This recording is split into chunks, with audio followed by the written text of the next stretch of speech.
হিটলারের সংবিধানে আগে থেকে ফ্যাসিজম লেখা ছিল না, উনি ক্ষমতায় গিয়ে ব্যবহার করতে তো ফ্যাসিস্ট হয়ে গেছেন। যেমন ধরুন একটা লোক, সাধারণ লোক, ও বিড়ি খায় না, সিগারেট দুম করে হার্টের করে মারা গেছে, অসুখ মারা গেছে, তার মানে আগের থেকে রোগাক্রান্ত ছিল না।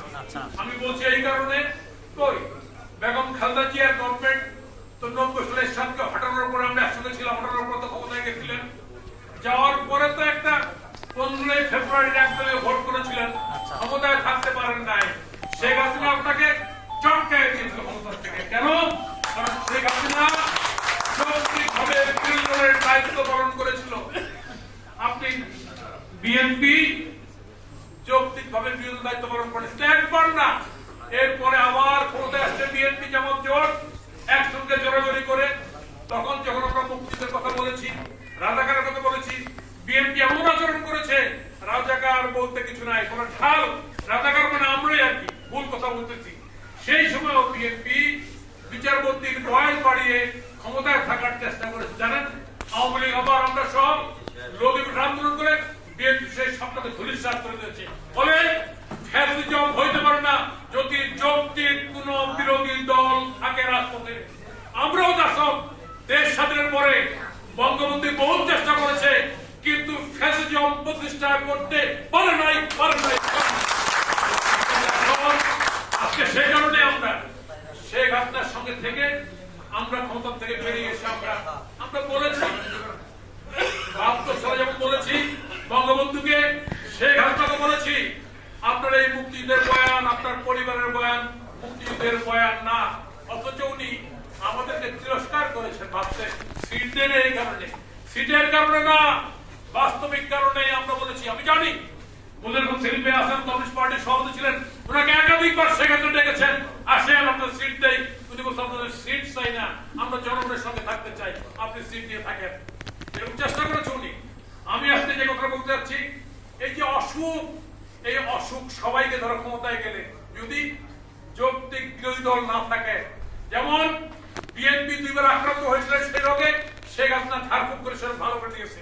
আর শেখ হাসিনা যখন সেরকম আক্রান্ত হলেন তখন বিএনপি পারেনি। কেন পারে নাই? বিএনপি জামাতের সঙ্গে এমন করে জড়াজড়ি ছিল, না পারছে মুক্তিযুদ্ধ গ্রহণ করতে, না পারছে রাজাকার গ্রহণ করে।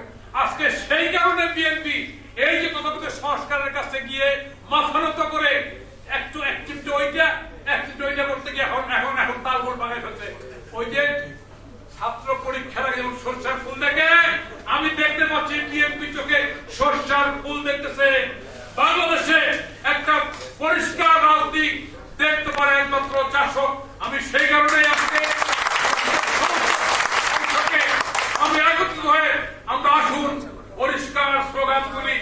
আজকে যারা সংস্কারের কথা বলে মুক্তিযুদ্ধকে বাদ করে ক্ষমতা যাওয়ার শুরু দিচ্ছেন, আমি তাদের উদ্দেশ্যে বলবো এই বাংলাদেশে মুক্তিযুদ্ধ থাকবে, জয় বাংলা থাকবে।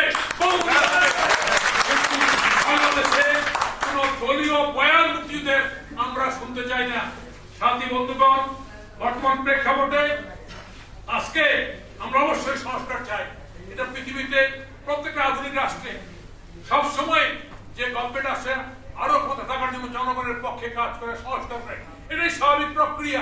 কিন্তু সংবিধানকে বাদ দিয়ে রেফারেন্ডামের নামে একটা মুক্তিযুদ্ধকে বাদ দিয়ে এখানে বাংলাদেশে একটা পাকিস্তানি শাসন কায়েম করতে চান, আমরা এটা পরিষ্কার, একদম পরিষ্কার।